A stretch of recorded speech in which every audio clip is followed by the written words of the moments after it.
Praise the Lord. ദൈവനാമത്തിന് മഹത്വം ഉണ്ടാകട്ടെ. ഇന്നത്തെ നമ്മുടെ വചനചിന്തയ്ക്കായി ആവർത്തന പുസ്തകം 33 അധ്യായം 27 വാക്യം.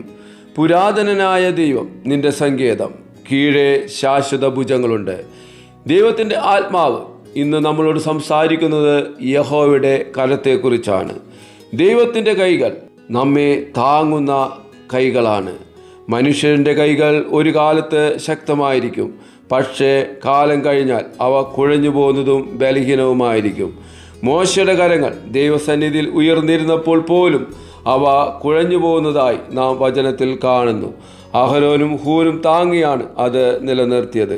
പക്ഷേ ദൈവത്തിൻ്റെ കൈകൾ അങ്ങനെയുള്ളതല്ല, അവ ശാശ്വതങ്ങളാണ്.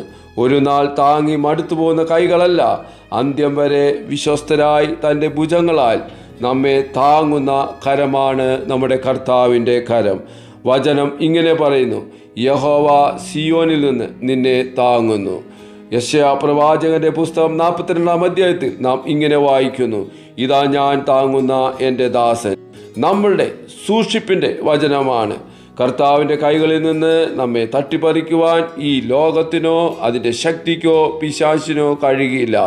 വെളിപ്പാട് പുസ്തകത്തിൽ നാം കാണുന്ന കർത്താവിൻ്റെ വലങ്കയിലെ നക്ഷത്രങ്ങൾ, അവ വിശ്വസ്തദാസന്മാരുടെ അടയാളങ്ങളാണ്. സാത്താൻ ആ വെളിച്ചം കെടുത്തുവാൻ ശ്രമിച്ചെങ്കിലും അവന് അതിന് കഴിയില്ല. പ്രിയമുള്ളവരെ, ഈ വിശ്വാസത്തിൽ നാം നിലനിൽക്കുകയാണെങ്കിൽ വചനത്തിൽ കാണുന്ന യഹോവയുടെ കരത്തിൻ്റെ മഹത്വം നമ്മുടെ ജീവിത സാഹചര്യത്തിലും ഇന്നും വെളിപ്പെടുവാൻ ഇടയായിട്ട് തീരും. പത്രോസിനെ ആഴിയിൽ നിന്ന് വലിച്ചെടുത്ത ദൈവത്തിൻ്റെ കരം, ആഹാബിനോട് വെല്ലുവിളിച്ച് നിൽക്കുന്ന ഏലിയാവിന് വേണ്ടി വെളിപ്പെട്ട കരം ഇന്നും നമ്മുടെ ജീവിത സാഹചര്യത്തിൽ വെളിപ്പെടും. ഈ വലിയ പ്രത്യാശയോടും വിശ്വാസത്തോടും കൂടെ ഈ പ്രഭാതത്തിൽ നമുക്ക് ഒരുമിച്ച് പ്രാർത്ഥിക്കാം. സ്വർഗീയ പിതാവേ, ഞങ്ങൾ ഒരുമിച്ച് പ്രാർത്ഥിക്കുന്നു. ഞങ്ങളെ ഈ നാൾ വരെ താങ്ങിയ, നടത്തിയ, പരിപാലിച്ച അങ്ങയുടെ കരത്തിനായി സ്തോത്രം ചെയ്യുന്നു.